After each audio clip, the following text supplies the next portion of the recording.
Despite their seasonal passing, they are some of our brightest blooms and most rapidly maturing plants. Annuals come in amazing shapes, sizes, and colors, and mixing and matching them is an awful lot of fun. We'll share some of our favorite annuals straight ahead on Great Gardening. If you look, you actually see the growth for next year.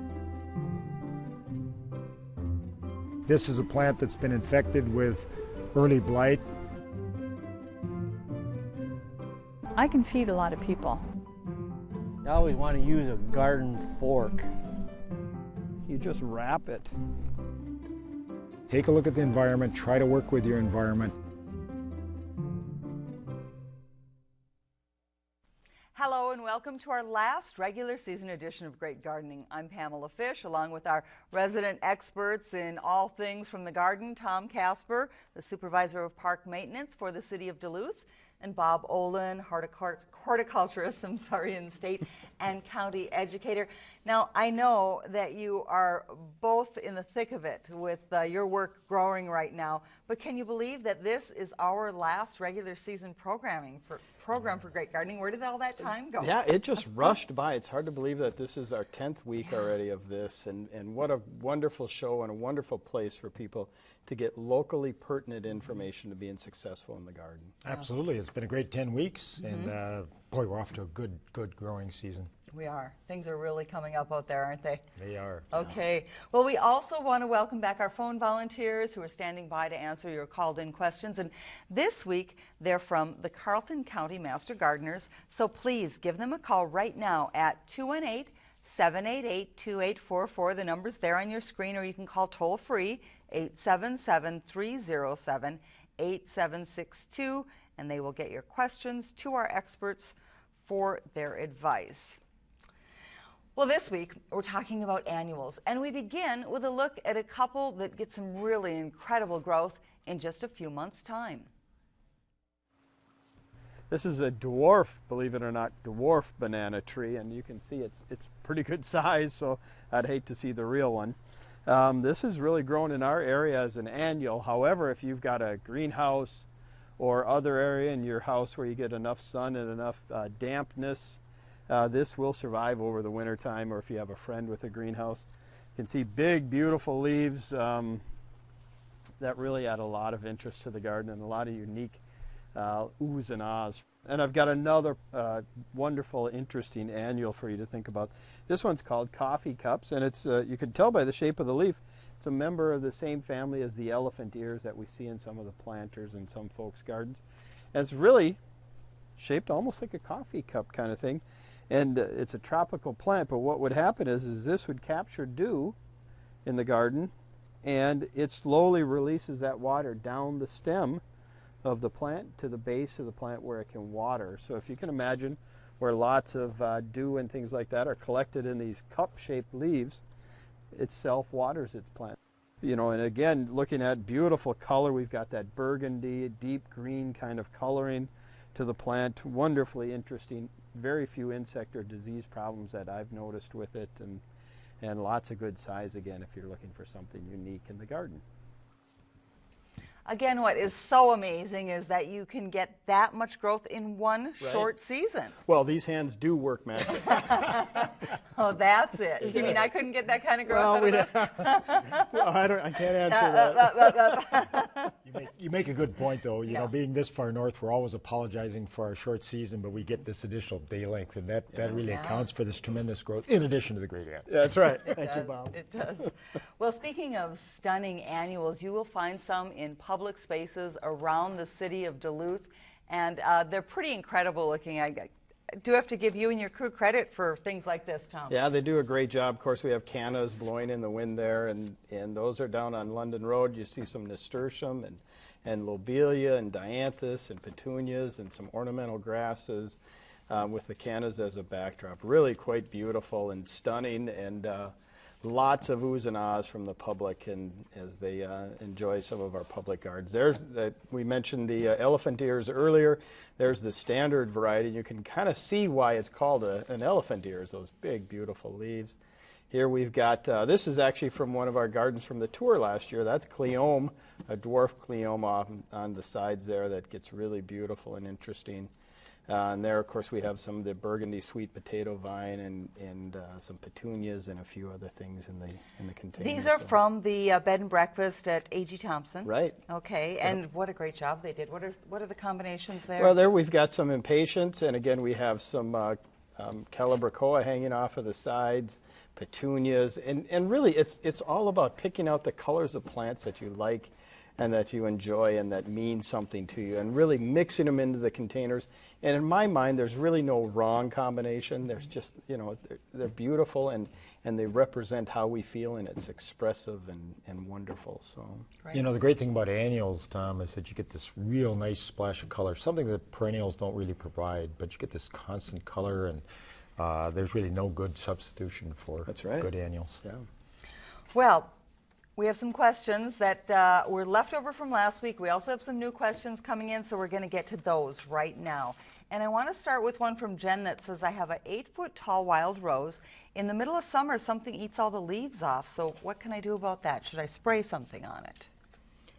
It could be a variety of things. It could be a rose chafer, which is probably the most common. She ends up with starts out as small holes, and then they just expand and eventually take over the entire leaf.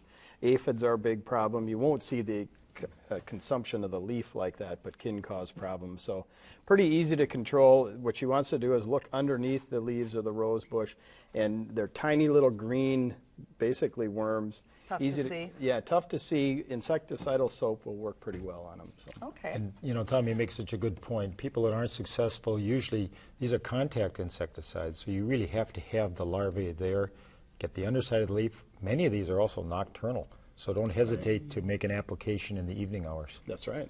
Okay.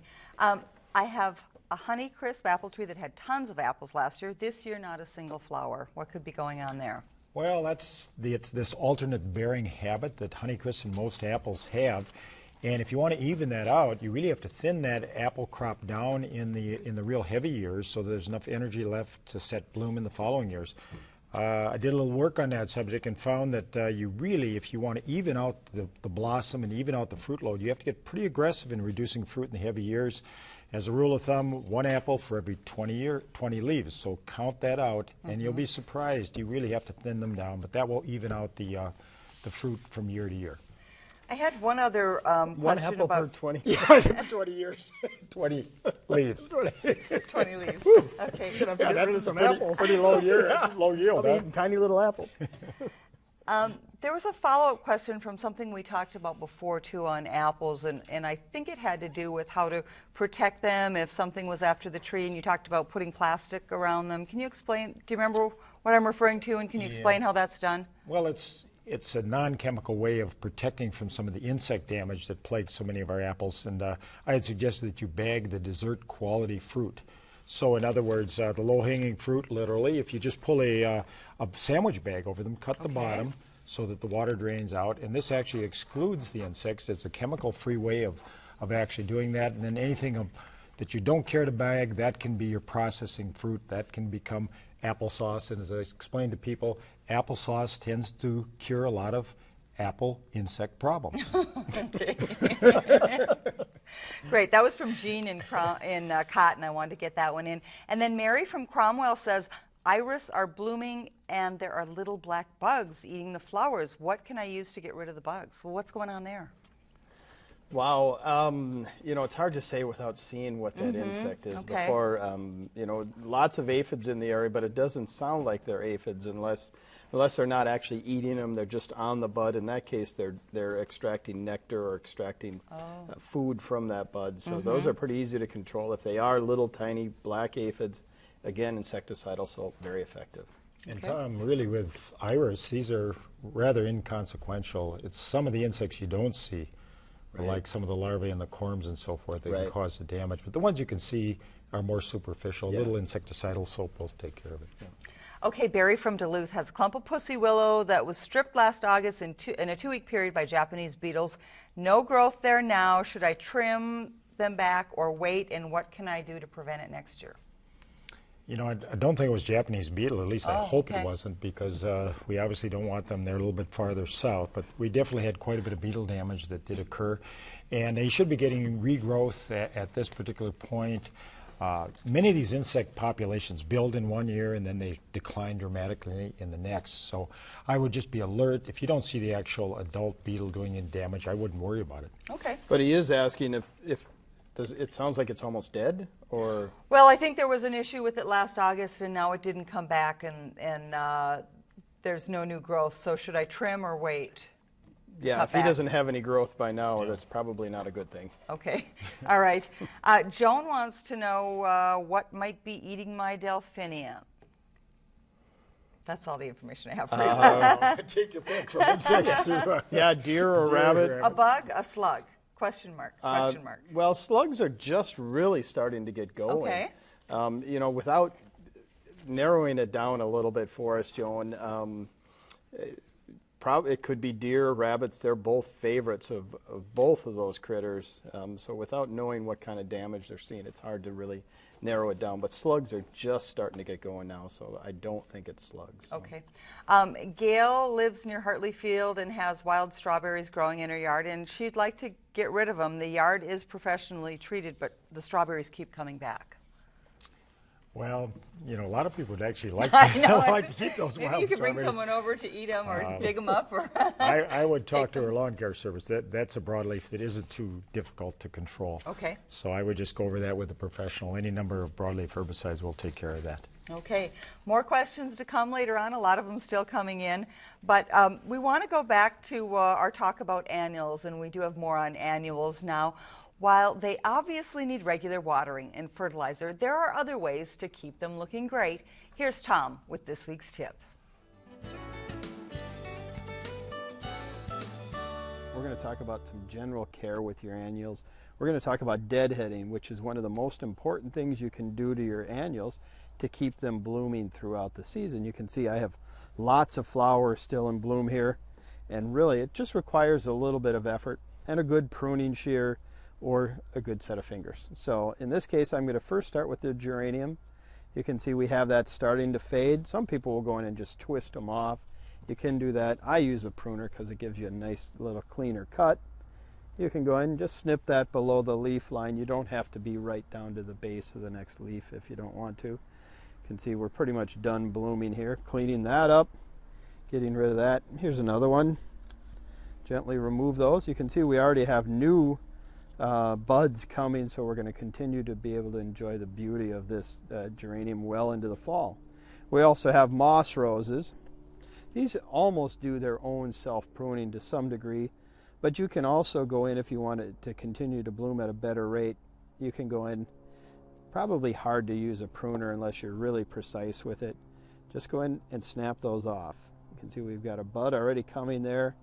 Here's another one, just removing those. Those that are forming have actually again formed those seeds, which is telling that annual you don't need to bloom anymore. Your mission has been accomplished. So by going in and continually removing those as those flowers finish up, you will continue to tell this plant it needs to bloom. Petunias, another one of those tried and true wonderful assets to our garden, wonderful opportunity for different colors. If you want to keep those blooming, you do need to do some deadheading as well. Same thing. In this case, you want to do your remove beyond here. So some people actually go in and they just pull that out. Well, what's happened is they've actually left the seeds in there. Again, that's going to tell that plant it's done its job. You don't need to bloom anymore. So really, for us to continue to see those petunias bloom so nicely like we see here, you want to go in and remove it past that. So you want to go in, take it just beyond that, right down to the next leaf if you can. Get a nice clean break. Easy enough to do by hand. By doing that and routinely doing it, you will continue to stimulate this plant to continue to bloom. Verbena, like a lot of our other annuals, again, has wonderful flowers, lots of varieties to choose from. Here we've got this really nice red that I enjoy. It's just a mix in this plant container. Here you want to go in similar to all of our other annuals. We want to make sure we get the seeds out as part of that deadheading process. So in this case, you can go in and just remove it just a bit down if you want. This will help stimulate some new growth along the sides, and go in and just very easily snap that off. You can see this is where all those seeds were forming. This is again telling that plant you don't need to bloom anymore, you've produced seeds. So by us removing it, we've stimulated more blooming and more enjoyment in the garden. Great information from Tom on keeping those annuals blooming. The vegetables, what if we want to keep those going? Many cases we've got a similar situation. Okay. We don't call it deadheading, but what we like Yeah. to do is we like to actually remove the fruit before it's completely matured. So we take a look at green beans, would be a classic example, because as Tom said, once they've set seed, they've completed their life's mission. So you want to make sure that the seed doesn't mature. So harvest when the seeds are fully formed, but before they mature. Zucchini squash, another great example where you want to continue to harvest, so you set blooms so the plant thinks it hasn't completed its mission. It will continue to bear fruit for you. Okay, great. Well, let's get back to some more questions. In fact, I think I had a green bean one. I apologize if we had this question earlier, but it says, last year my green beans were foliage and no beans. Is this too much nitrogen? You know, it could be too much nitrogen. Again, you want to go back, full sun, is that an issue? Because we need full sun, we need Okay. good quality growth to get that flower to set up and to set the actual fruit. Okay. EJ from Duluth says, I have a royal red maple, 15 feet tall. It grew 10 feet up and then there's a bare spot. Can I cut it down to the bare spot? Boy, I wouldn't suggest that because it's always going to look kind of something. This is one of the Norway maple, these red leaf maples, and you know, they're kind of marginally hardy really in this area. So I think that's what's going on there. Prune it up as best you can, but don't just cut it blunt down to that bare spot. It's never going to look very good. Okay. Sue in Two Harbors has an azalea that isn't flowering. It went straight to leaves, and she's wondering why that happened. More than likely, and we're seeing that with a lot of folks in their azaleas this year. The drought that we experienced last year, really with no rainfall from about August through September, a lot of folks that maybe didn't get additional water to azaleas and rhododendrons, they are setting their flower buds for next year in August and September. So a good tip for folks, if we go through that again, although it doesn't look like it's going to happen, they want to make sure they get additional water to those plants if they want them to bloom. You know, Tom, one other thing that we saw last year, we had this very, very prolonged warm period in October, right actually into mid-November. Right. And so we're seeing a lot of winter injury, and injury can be defined as just poor flower bud formation or the buds didn't make it through. That might be another explanation. All weather related, next year probably won't be a problem. And so the same situation then with this rhododendron from someone who lives in Ora, I don't know who it is. It sets beautiful buds but never flowers. Could be the same thing. And we did mention, but those buds that get set in the fall are beautiful candy to deer in the winter. Sure. So protecting them from those roving herds of deer also is good. I have to confess my rhododendron has gotten big, beautiful buds. Deer didn't get them, but they didn't open, but I bet it's because I didn't water very well in the late summer. And it's pretty easy. You can actually go up and squeeze them, and they're almost going to feel like they're hollow. Sure. Okay. All right, Linda from Saginaw has a strawberry patch that has a spot in it that seems to be dying out. The berries within the patch are small and seedy. Ooh, okay. Small and seedy could be an insect issue if she has that, but the fact that it's dying out, strawberries are vulnerable to a number of what we call systemic fungal diseases. One of the big ones is red steel, runs through the entire root system, runs up to the vascular tissue. And you just want to take that out and start again with good disease-free plant material. Very important with strawberries that you take the plants out and start with clean stock every 3 years, 3 or 4 years. Okay. Beth from Duluth has tiny holes in her basil leaves. What can I do about that, and is there anything organic I can use? Therein's a challenge. Tiny holes would say insects to me, and it would say probably flea beetle. And you know, you really don't want to use any kind of an insecticide if she can live with it. You know, make it into pesto, right? Yeah, still going to be good. Still going to be Same tasty. theory as the applesauce and the apple Same trees, applesauce. right? Food processors are great for this during these problems. Okay. Mary from Cromwell wants to know when to move or transplant rhubarb. That one's easy. Huh? Yeah, very early in the spring, as early as possible. And they're tough. They move real well. Yeah. Shouldn't have a problem, but this is not really the ideal time right now. Okay. Wayne from Duluth has Brussels sprouts and wants to know how soon and how far up should the leaves be removed to encourage maturity.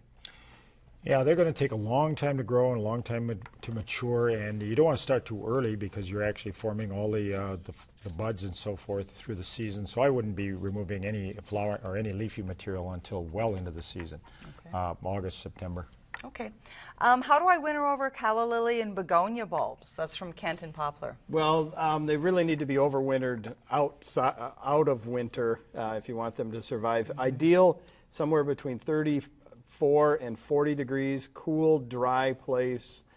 Put them in vermiculite or something like that and keep them cool and dry, and they should be fine. So if you've got a refrigerator, some space in the crisper, or a rarely used refrigerator, or of course a root cellar would be perfect. But we're running out of time, but I have to ask this. It's from my mom in Hermantown, and her beets are coming up, but the beet greens have little round holes in them. Well, again, it could be an insect issue going on there. That's not going to affect the root particularly, because these tend to go into phases. But if you like to eat the beet greens, if you like to eat the beet greens, then it obviously could be an issue. But again, you just don't want to recommend any kind of a pesticide because you want them for consumption. So I would harvest and not worry too much about it particularly. Okay, great.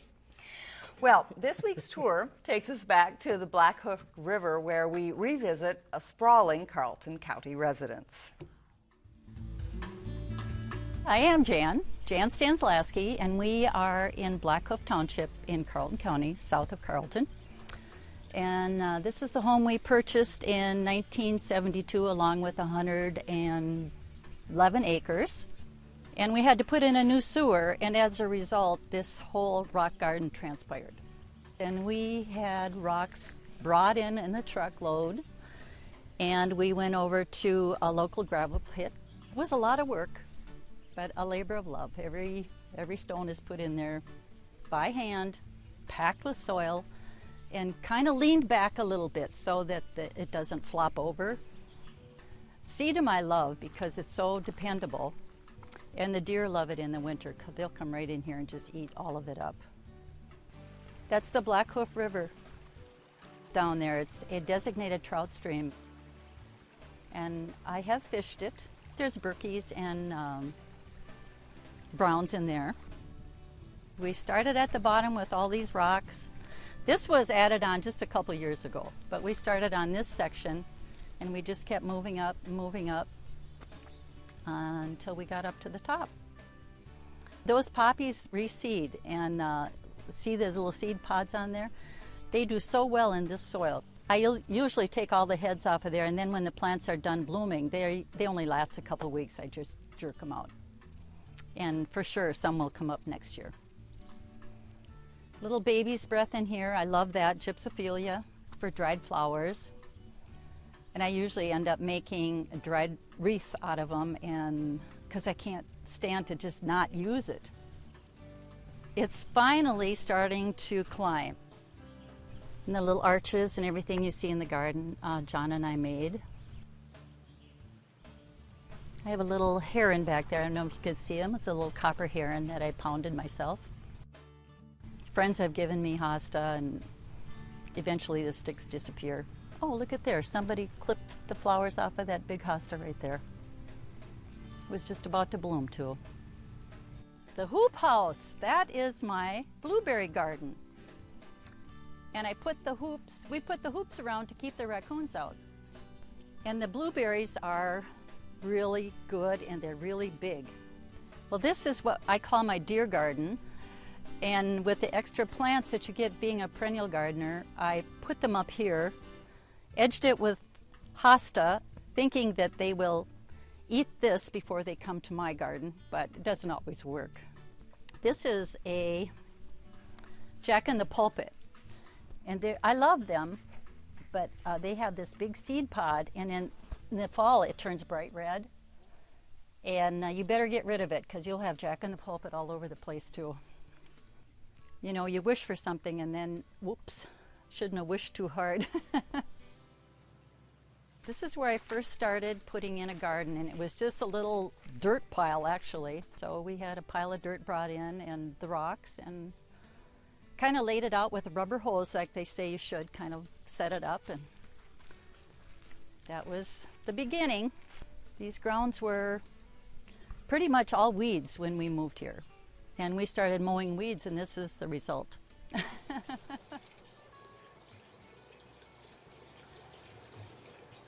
Our thanks again to Jan. That was a beautiful place and a fun Wow, garden to wow, visit. Nice.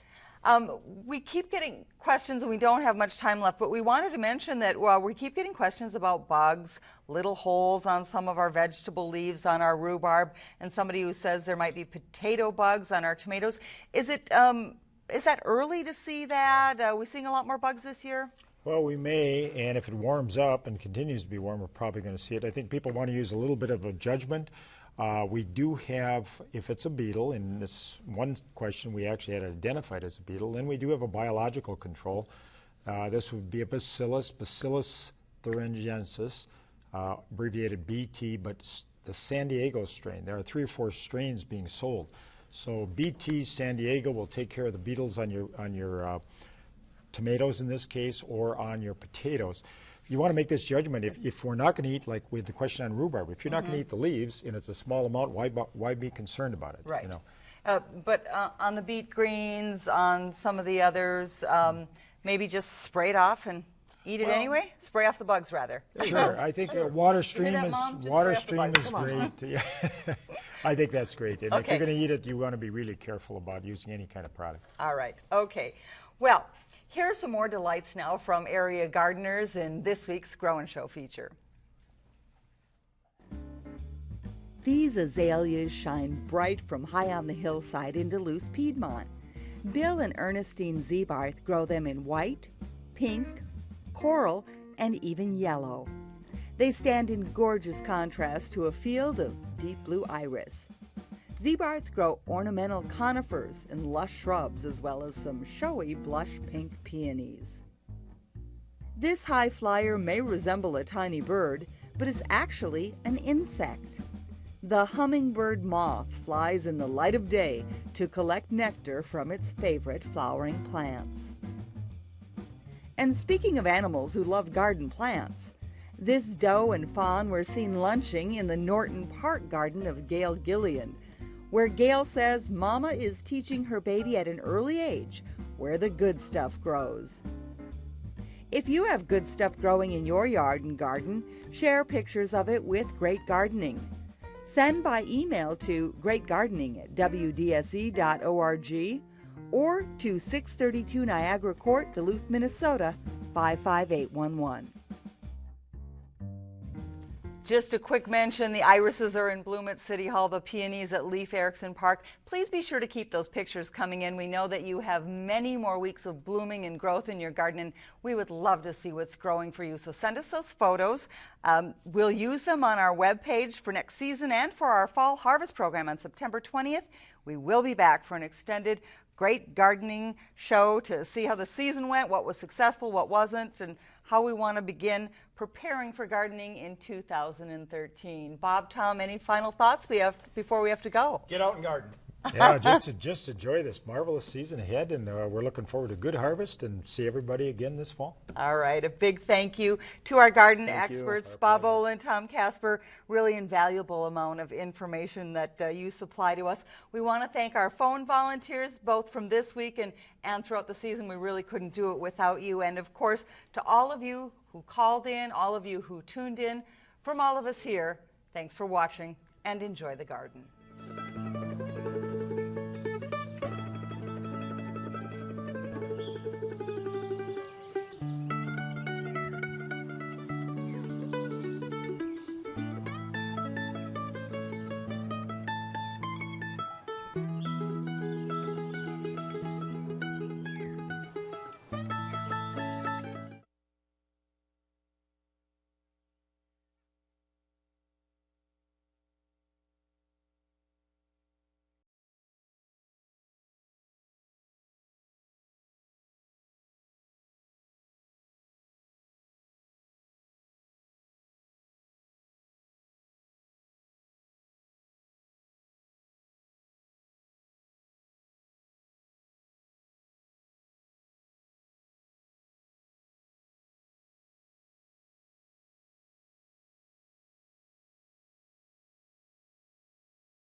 make it